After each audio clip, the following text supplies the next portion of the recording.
This is what goes on before every vlog.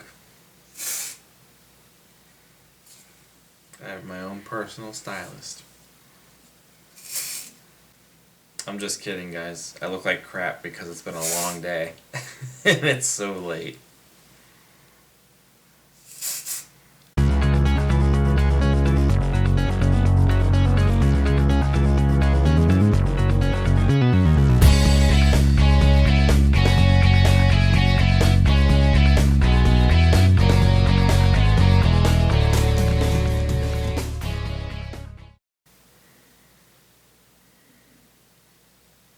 You know, it's really late, and I'm really tired, and I don't think I look my best right now. It's been a long day, but I've actually haven't sat down to make an actual vlog in a couple of nights, and I just for some reason feel very productive. Like I said, it's late. It's almost midnight right now as I'm recording this. I work nights now. So I don't get home until late, and basically I have no free time during my day as much as I used to at the moment. So I just kind of feel very productive. I just can't lay down, even though I'm a little tired and such. I can't lay down and actually relax. This is gonna kind of be my way to unwind. So I picked up another topic from the list that I had, and I think I'm going to do this one tonight. It'll be fun. So let's get started. So tonight I'm going to talk about a vehicle that I was associated with, and I think I wasn't really sure if I was going to make a video on this particular car, but I'm going to for several reasons. The first reason being that this vehicle was documented and put on YouTube throughout the course of my YouTube channel. So everybody who has been longtime subscribers will already be familiar with this vehicle. The second reason I wanted to make a video about this particular vehicle is because just because I've had videos on YouTube, I've seen a lot of mixed views on this car. I've seen a lot of praise. I've seen a lot of negative things, negative feedback about this vehicle. Some people love this car, some people hate this car, and I don't know. I just kind of want to give my take on this car. It's just a car, and people poke fun at this car. People like this car. There's just a lot about this particular car and why I want to talk about it. The main reason I didn't want to talk about this car was because it's actually associated with an ex of mine, and I don't like to talk about her. So we're going to try to leave her out of this as much as possible, but nonetheless I just want to focus obviously on the car itself. So what kind of car are we going to talk about tonight? Well, we're going to talk about a 2005 Ford Taurus SE. The Taurus, in general, has a long history in the automotive world, and it's been around for what feels like forever at this point. It's old. I mean, the Taurus has been out for like over 30 years. It originally came out for the 1986 model year. You were able to get it as a four-door sedan or the station wagon version, and it came with like a variety of different power plants. One of the most common ones was the 3-liter Vulcan V6, which is what this Taurus that we had ended up having in it. The 1992 model year actually introduced a small revamped version of the Taurus. They kind of shaped up the exterior and interior a little bit. So there was a couple of different changes there, and then the third generation debuted in '96, and that was the one that I like to refer to as like had the bubble styling. It was like when Ford was going through their transition into like all these round shapes and these curves and stuff. So like the headlights just looked like bubbles next to these little tiny turn signal lights. A bubble, and the body was just really round, and the windows were round, bubble, and the inside. I mean, the center of the dashboard was round, and all the controls were integrated into it like that. It looked like a bubble, and just a very round car, and that's what that was introduced as. And then in 2000, the next generation, fourth generation Taurus came out, and they kind of shaped it up a little bit more. It still kind of retained a lot of the round shapes and such, but it wasn't as round and curvy. A lot of the designs and stuff were kind of smoothed out a little more. And then even in 2004, that car, that particular generation, ended up getting a slight redesign also. There was a slight change to the front end. The tail lamps were designed a little bit differently. On the inside, the gauge cluster had been redesigned and included a little message center and just a couple of other changes that were made in that time period. But then 2007 technically marked the final year for the Taurus. So I mean, like, the Taurus at that point was supposed to be dead, but it was actually replaced by what Ford called the 500 sedan. And at some point in 2008, they actually just kind of brought back the Taurus generally as a fifth generation, but it was really just the 500, I believe, and they just kind of slapped the Taurus name back on it. I don't really see much of these Tauruses at all. I mean, I see more 500s than I do the Taurus, because the Taurus of this particular generation was only made for like 1 or 2 years. I think it was only 2008 and 2009 that they actually had that particular model out.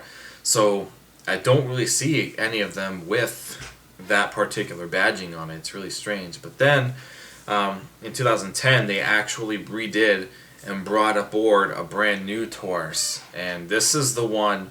It's a big. I mean, this car is big. If you've ever actually seen one or been in one in person, it's, I think, a lot bigger than the previous Tauruses of the past. But the new Taurus for the sixth generation for 2010 was just a really.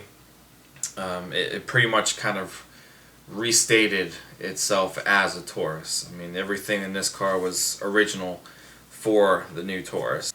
And currently, as of 2017, it might be the final year for the Taurus from what I was researching. So, I mean, the Taurus might actually be discontinued after 2017, but from everything that I've read and such, I haven't really found a source at this time that I'm making this that is actually confirmed whether Ford was going to discontinue the Taurus or not. So that's, from what I'm kind of seeing now, is up in the air. But I guess we might know a little bit into the future whether or not they're going to be producing more or not. This chair squeaks. I'm really sorry. I should probably look into some WD-40 or something. So I guess before I actually kick off the story about this particular car, I just want to kind of say, it's like everybody at one point in their lives, I'm sure, has had a Taurus. And it's, like I said, it's one of the most common vehicles that you could find out there. Doesn't matter how old it is or whatnot. I'm sure many people who are watching this have owned a Taurus at one point in their life. I mean, when I was a kid, we actually had a 1989 Taurus wagon, and I remember it was like the gold color. It was like some like sandstone or something like that. I wish I knew what the color was, but it was like a gold station wagon, and it had gold spoke wheels, I'm pretty sure, and the inside was like tan interior, and it had like the fake wood grain dashboard and cassette player and power windows and then such. It had the 3-liter V6 in it. So I mean, even as a kid, we had a Taurus for a while. I mean, this was probably, God, this was a long time ago. I mean, I think I was 8, 9. I know we got rid of it in '98, but I don't remember exactly what year we got it. But I remember we got rid of it in '98, and then we ended up getting the Plymouth Voyager. And a couple of vlogs ago, I don't know where it's at now, but I had a bunch of keys from like my childhood and stuff, bunch of key rings and such. And I had it here on my desk, but I think I cleaned it up at one point. Now I don't know where it went. But I do have a key from the Taurus on there, and it's actually the key that opened the door. So it was the oval key, and it was used for the doors and the trunk, I believe, the lift gate. So I have that around, and I also have the manual and the portfolio for the '89 Taurus, which is kind of neat because if you look, I mean, the portfolio has got the Ford emblem in it.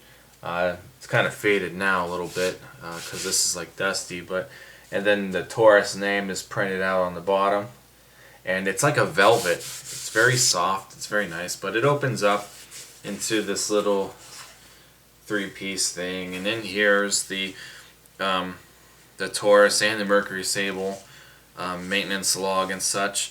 There was a separate catalog in here for the stereo systems offered in the '89, well, probably all of the '89 Ford vehicles.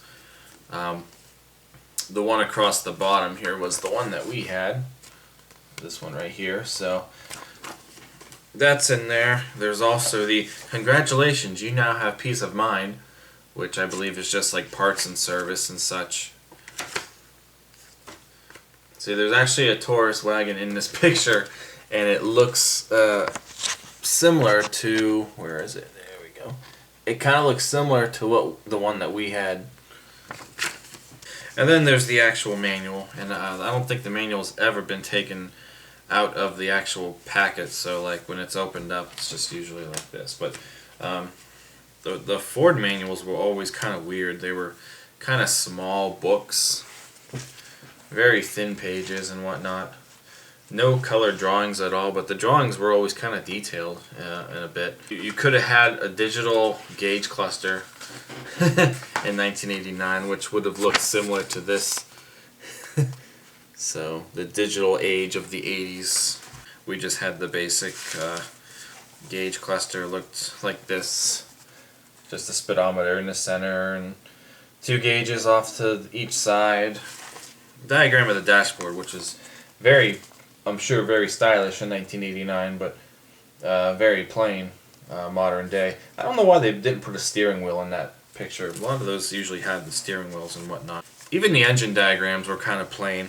Like the 3-liter diagram, it's just a very simple diagram. There's really no detailed anything in that. They did, however, include a nice detailed drawing for the show version of the V6 engine. So it actually looks a little more like everything you'd see under the hood. That's enough about this, but you know, that's what I've got from our Taurus. My friend Dennis just recently got rid of a Taurus that he had. It was an '03, and his parents bought it brand new in 2003, and he recently just traded it in for his F-150 pickup. So he had a Taurus. One of my friend's parents, when I was growing up, had a Taurus. My in-laws at one time in their life had a Taurus. You know, everybody knows somebody who had a Taurus at one time or another. So I was actually associated with 2, you know, but this story here is kind of going off of the 2005 one. So let's begin. My ex needed a car at the time, and we were looking at a couple of different cars, but it was really hard to find something that we were able to actually afford. So we ended up seeing a good friend of mine at the Ford dealership, and the only thing that they really had at the time that we were able to kind of get into was this 2005 Ford Taurus SE. And it was a very nice car. I liked it a lot. It was featured in the the Merlot metallic exterior color, and it did have tan interior on the inside. It had 5-spoke wheels. It had, I believe it was optional. It had an optional rear spoiler on the deck lid. And then the inside, tan interior. It had a CD player. It had the driver information display. And, I mean, it had a sunroof. There was just a lot to this car that was really, really awesome. Powered seat, power mirrors, power door locks, I mean, just about everything was, like, powered in this car. So, like, she kind of felt the need, to buy it because, she was more so in dire need of a car. And we ended up signing papers for it and took ownership of it. But over the course of the years, she really didn't care for the car all that much, and it's a real shame because it was a really nice car to have. A lot of people criticize the Taurus because it's a Taurus or a tortoise or just something slow, because it's not the fastest vehicle. Unless you have a show model, it might be fast, I'm assuming, but if you have just a basic Taurus, particularly any older Taurus and such, they are not fast. I mean, they're not made to perform or anything like that. But I must say, I personally feel that the 3-liter Vulcan V6, for as little horsepower as it really puts out, I did feel like it was a quick car. I mean, and the engine has such a nice growl to it, in my opinion.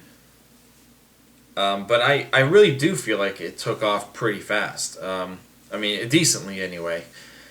So I never really understood why people criticized that the Taurus was actually kind of slow. I mean, like I said, it's not a performance car, to say the least, but I thought it was decently quick for what it was and what it had.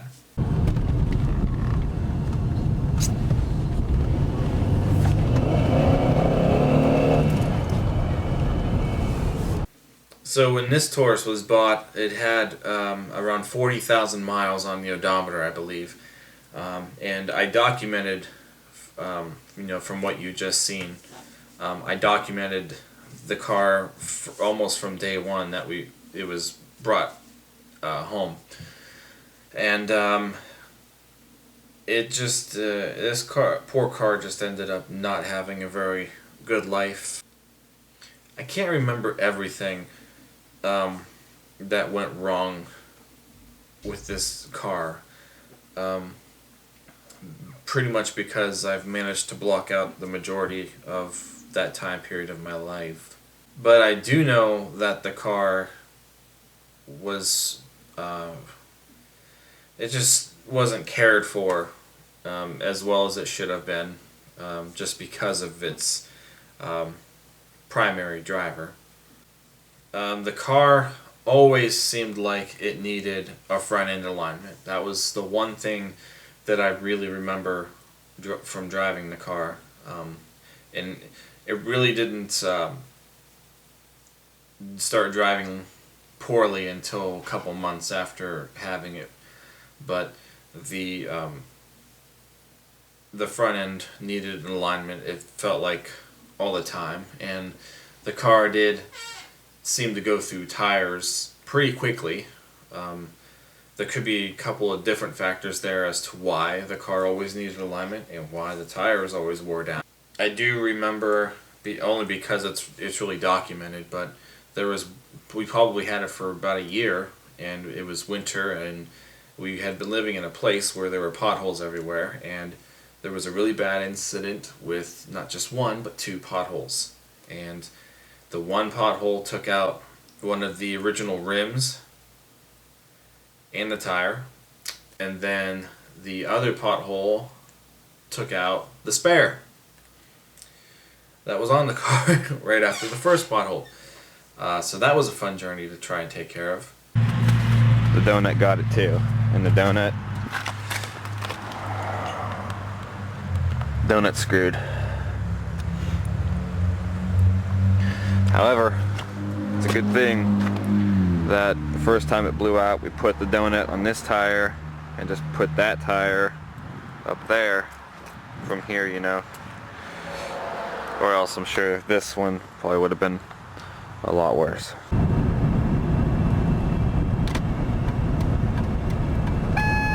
There it is.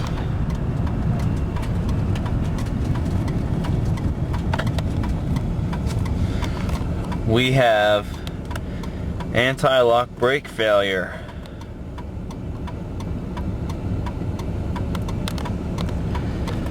Which means I'm assuming one of these two hubs were destroyed during the last pothole hit. If you can see, you might be able to see the potholes.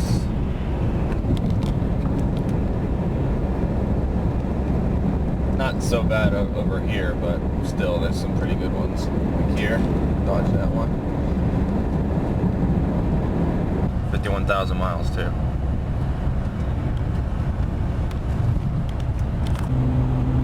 Oh yeah, it's getting really loud now. She's flat.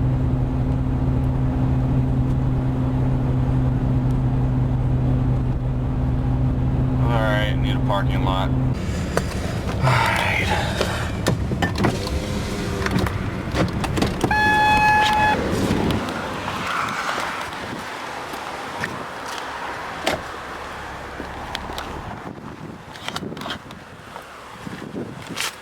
Yep. Now I wait.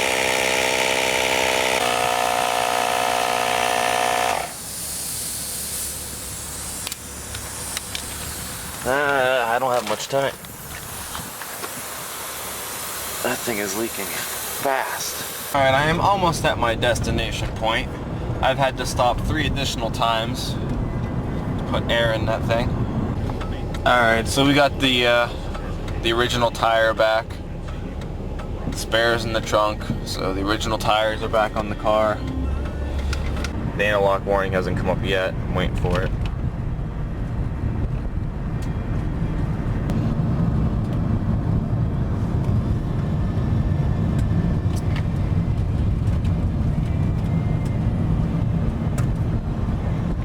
Might have just been because of the spare. Potholes. Beware of the potholes.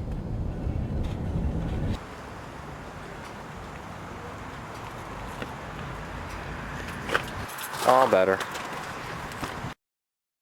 The only real mechanical flaw that I ever remember with this vehicle, there's 2 actually now that I think about it, and I do remember when we brought it home and you would go to put gas in it.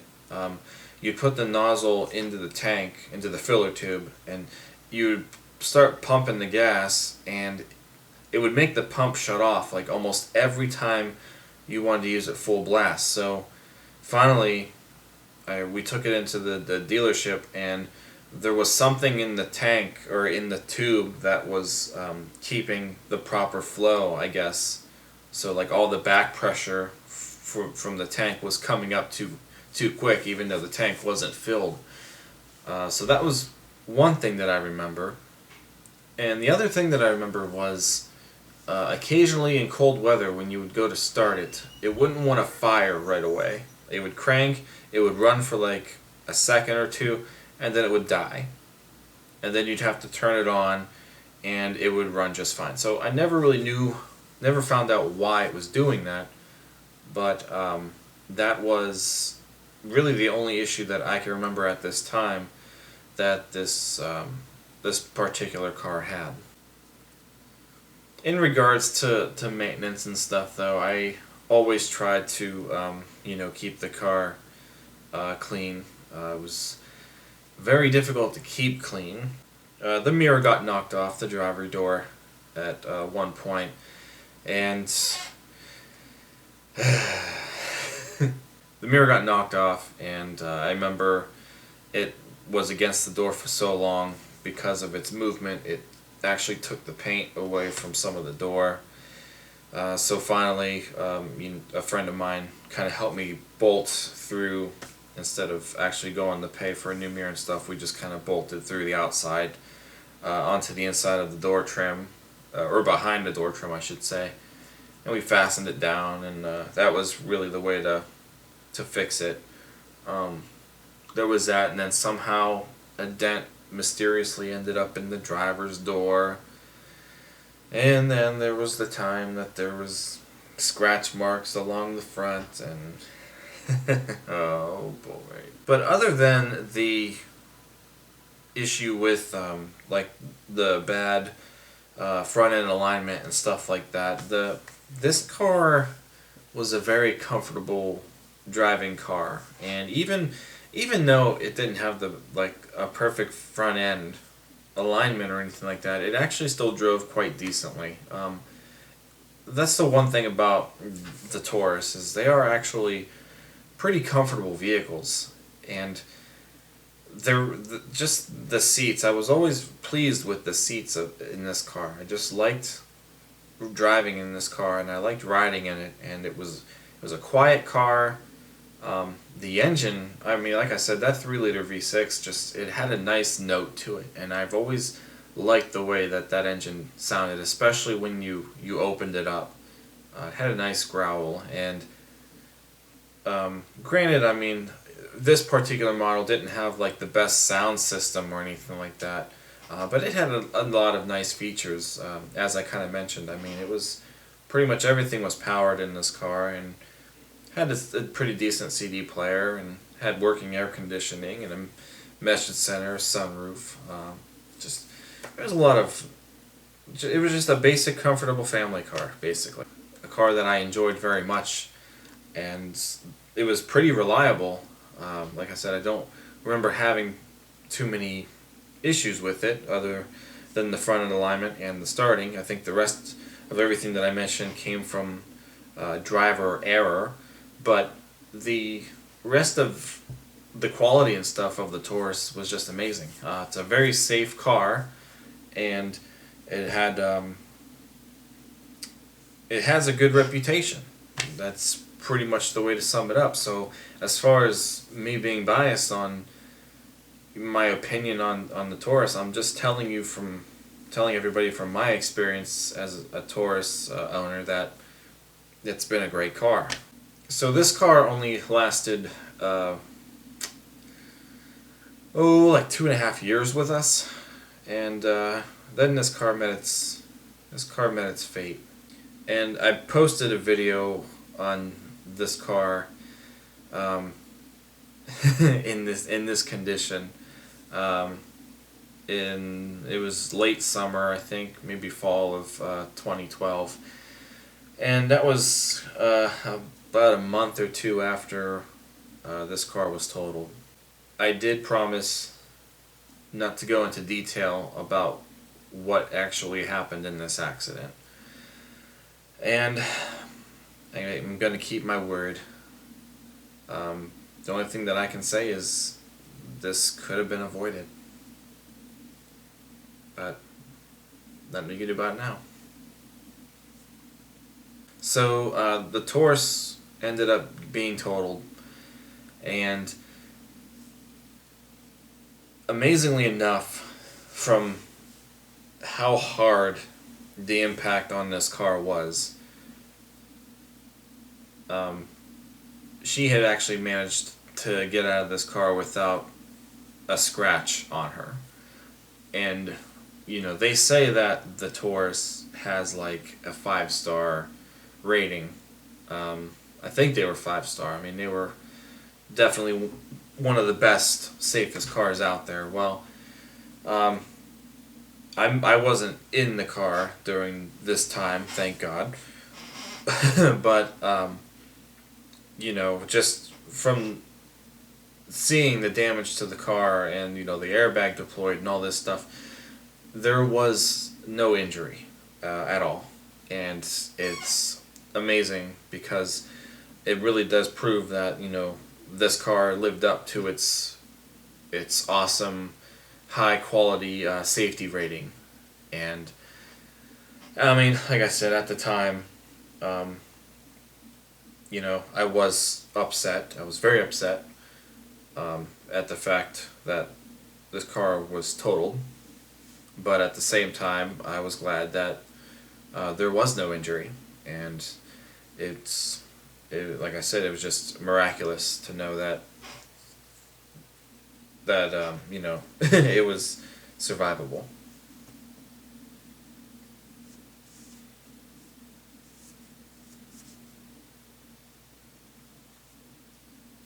Now, as far as where this car is now, I honestly don't know. I do know it was a short time later that our relationship had ended. But the car, sometime after our relationship ended, I believe she ended up selling it to somebody who, I don't know if they were going to try to fix it up or if they were just going to use it for parts, but I'm pretty sure it didn't get scrapped.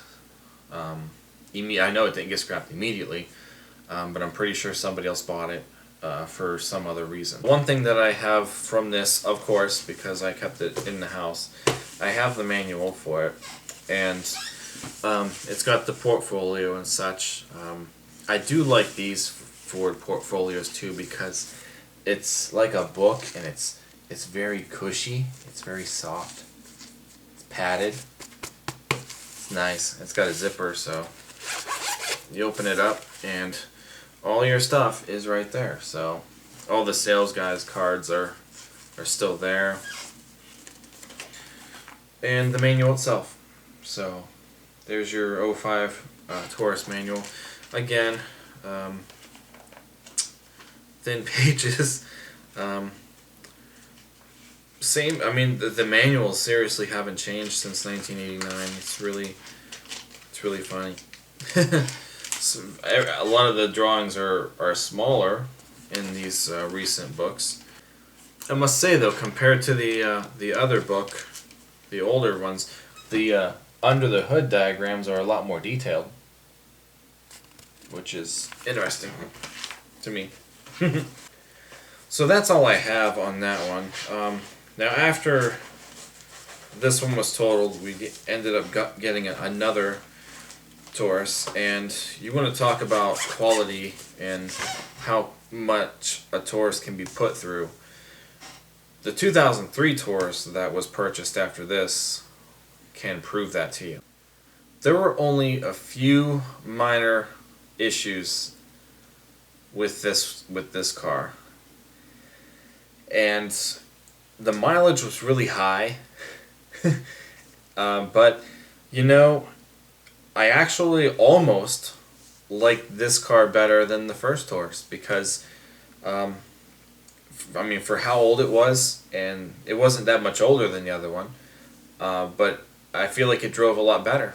We didn't have the front end alignment problems, which was interesting. The only thing that I remember needed to be fixed on it was the power steering pump was making noise, and I knew it was going to have to be replaced. It still worked fine, but it was just noisy. And the coolant tank, the pressure tank ended up cracking, and all the coolant leaked out. So I had to, at the time, I took the tank out of the totaled Taurus and I put it in this one because it was the exact same tank. So that was a pretty easy fix. That was the nice thing about having two of the same cars, since you can always take parts from one and swap it out to the other one. 228,000 miles.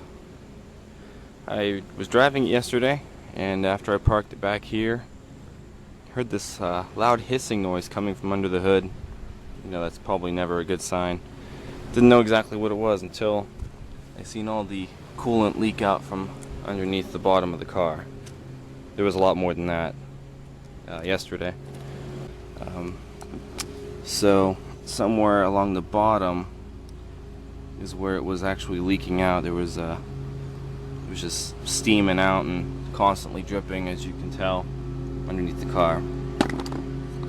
So what I did was I took the other coolant tank from the 2005 Ford Taurus.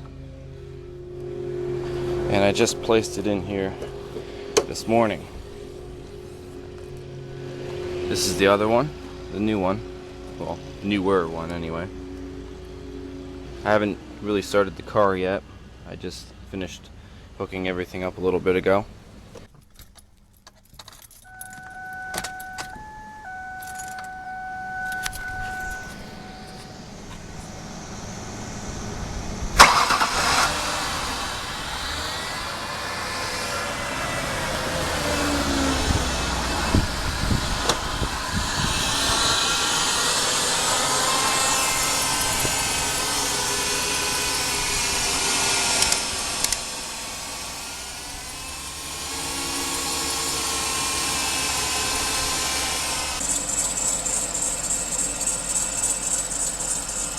I see no other drips currently, so that's good.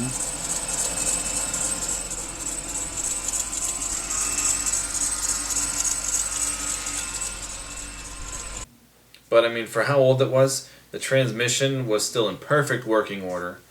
That the engine, which also again was the 3-liter V6, still ran strong. It still had a good sound to it. But I mean, that was really it. So I don't know what happened to that car after the relationship ended, because that's what she was driving at the time. But I mean, I almost liked it better. So it kind of goes to show that, yeah, the Taurus, it can be a really good car for many, many, many years to come. And the one that we had the second time was proving that just fine. It was a really good car. So I mean, anybody who knocks a Taurus, I mean, you either have had some sort of bad experience with one, or you just haven't ever had one. They're not like they're really nothing special, but at the same time, they've been a long-lasting car. They've been around for years and years. It's one of the most common family cars that you'll ever find, and I bet you anybody watching this, either you or somebody else that you know, has had or they have a Taurus. If you've liked this vlog, please like, comment, and subscribe down below. And also check out Mike's Vehicle Spotlight, which is my official vehicle touring segment that I post right here on this channel. Well, I've been making this for about an hour now, and I think I'm finally wound down because I'm starting to get sleepy now. Really sleepy. So thanks for watching, guys. I'll see you next time. Take care.